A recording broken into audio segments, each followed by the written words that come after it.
When a routine traffic stop turns into a career-defining moment, a police officer's worst assumptions collide with a truth he never saw coming. His target is the man who holds his future in his hands. The sun was starting its descent over the streets of Sacramento, painting the sky with streaks of gold and amber. Edison was on his way home after a long day at the office. His sedan hummed softly as he adjusted the air conditioning, eager to shake off the day's stress. The radio played faintly in the background, a soothing antidote to the bustling city streets. He approached a yellow light, slowing down just as it turned red. That's when the blue and red lights erupted behind him, accompanied by the sharp blare of a police siren. Edison glanced in his rearview mirror, his brows furrowing slightly. He pulled over to the side of the road, rolling down his window as a police cruiser parked behind him. Out stepped Officer Larry, mid-30s, buzz cut, badge gleaming on his chest. Larry adjusted his belt as he swaggered toward Edison's car, exuding the confidence of someone used to being in control. "License and registration," Larry said curtly, his voice flat but laced with a hint of authority. Edison complied without a word, reaching into his glove compartment for his registration and handing over his driver's license. His movements were deliberate and calm, but he could feel Larry's gaze scrutinizing him, as if searching for a reason to dig deeper. "Do you know why I pulled you over?" Larry asked, leaning closer to the window. "I'm not entirely sure," Edison replied evenly, his tone polite but firm. "You didn't come to a full stop at the light," Larry said. But he didn't stop there. Larry lingered, eyes narrowing as he studied Edison more closely. It wasn't just a routine stop anymore, not for Larry.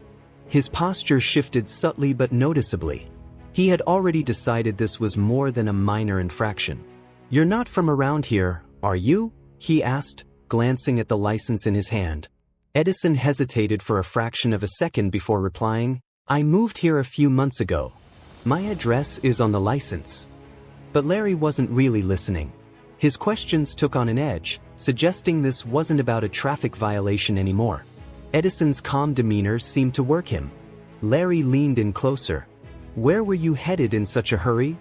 "Just going home," Edison replied. His tone remained steady, but the air was thick with tension. Larry didn't just see Edison as a driver anymore.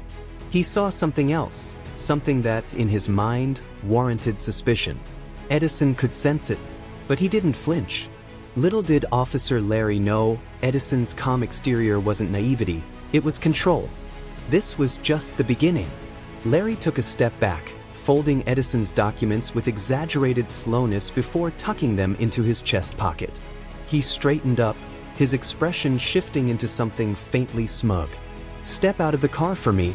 Edison's grip on the steering wheel tightened briefly, but his face betrayed no reaction. "Is there a specific reason for that, officer?" he asked, tone measured. Larry's lips twitched. "I asked you to step out of the car. You don't want to make this harder than it has to be." The threat hung in the air, unspoken, yet unmistakable. Edison exhaled slowly and opened the door. As he stepped out, Larry's eyes flicked over him, sizing him up. Edison stood a little taller than the officer, broad-shouldered and unthreatening. His tailored suit suggested professionalism. His polished shoes hinted at someone meticulous and careful. None of that seemed to matter. "Hands where I can see them," Larry ordered. Edison complied. "Is there something specific you're looking for?" Larry smirked faintly. "Just routine. We've had some incidents around here.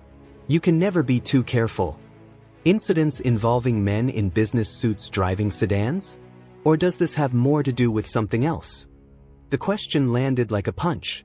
For a moment, Larry's composure faltered. His hand drifted toward his belt, more reflex than necessity. "Watch your tone," he warned. "I'm simply asking a question," Edison replied.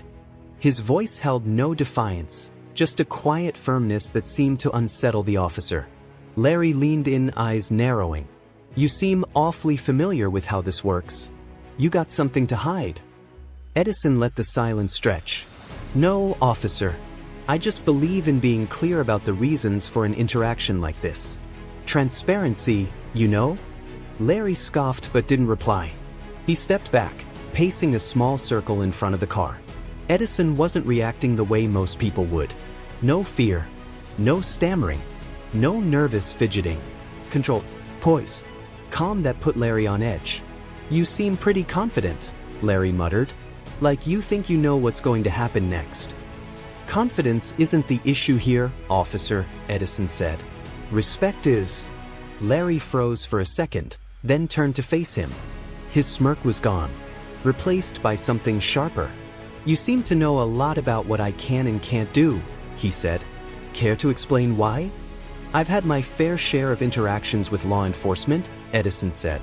"Let's just say I've learned a lot over the years." Larry's eyes narrowed. "So you a lawyer or something?"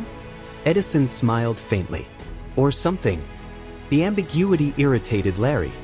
He stepped closer, his voice dropping to a growl. "You think you're smarter than me? Think you can talk your way out of this?" "I don't think anything," Edison replied calmly. "I believe in fairness. And so far, I'm not seeing much of it here." Larry took the bait. "Fairness? You think this is about fairness? People like you always?" He stopped himself abruptly. Edison caught the pause.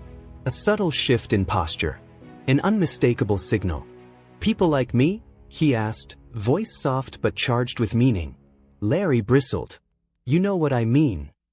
"I think I do." His calm was razor sharp now. This stopped being about a traffic violation a long time ago.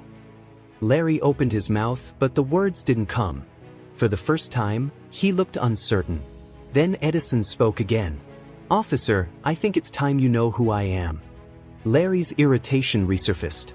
"I don't care who you are." "Yes, you do." Edison reached into his pocket, slow and deliberate. "I'm reaching for my badge," he said. Larry's hand twitched near his holster. "No need for theatrics. I want you to see it." He flipped open a leather wallet, revealing a gleaming badge. "Edison," he said casually. "Head of Internal Affairs. Sacramento Division." Larry froze. His eyes darted from the badge to Edison's face. "Internal Affairs?" he repeated, his voice cracking. "Yes. I oversee officer conduct." Larry took a small step back. His hand fell from his belt. Edison stepped forward.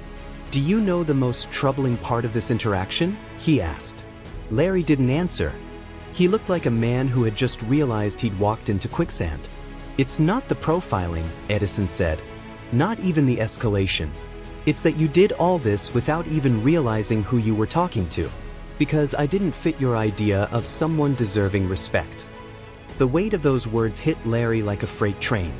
Edison continued, his tone firm. "Here's what's going to happen. You're going to return my documents. Then you're going to think very carefully about your next words." Larry hesitated. "You're going to hear from me again," Edison added. "Not as a driver, but as the man who decides whether you're fit to wear that badge." Larry's face reddened.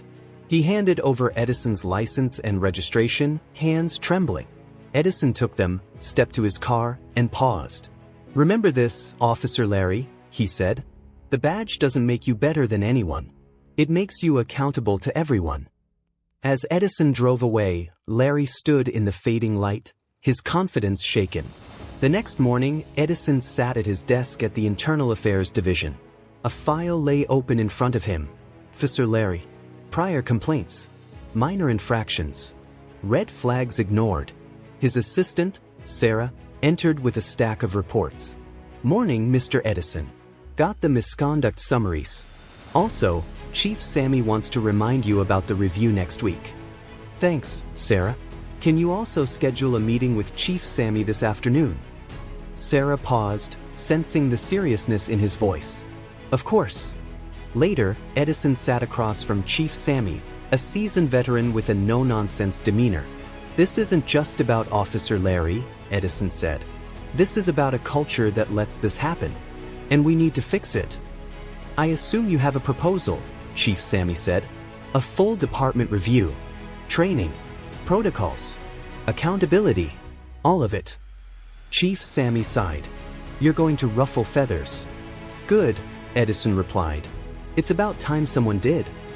Over the following weeks, Edison worked nonstop. Public forums. Officer interviews. Community outreach. Officer Larry faced suspension, but the real win wasn't in punishment. It was in change. Months later, Edison stood before a crowd at a community event. He spoke of accountability, fairness, and respect. Justice isn't just about catching bad guys, he said. It's about making sure the ones with the badge serve with integrity. The crowd applauded. But Edison wasn't focused on applause. He was focused on change. This wasn't the end of the story. It was the beginning of a better one. He knew change wouldn't come overnight. But it would come, and for now, that was enough. If this story resonated with you, don't let it stop here. Hit the like button if you believe accountability and integrity matter. Share this video with someone who needs to hear this message, whether they wear a badge or walk the streets it protects. Subscribe to our channel right now for more powerful stories like this. Real moments, real change, and real conversations that matter. Turn on notifications so you never miss the next story that might just open someone's eyes. We're not just telling stories, we're building a movement. Thank you for listening. Let's stand for what's right, together.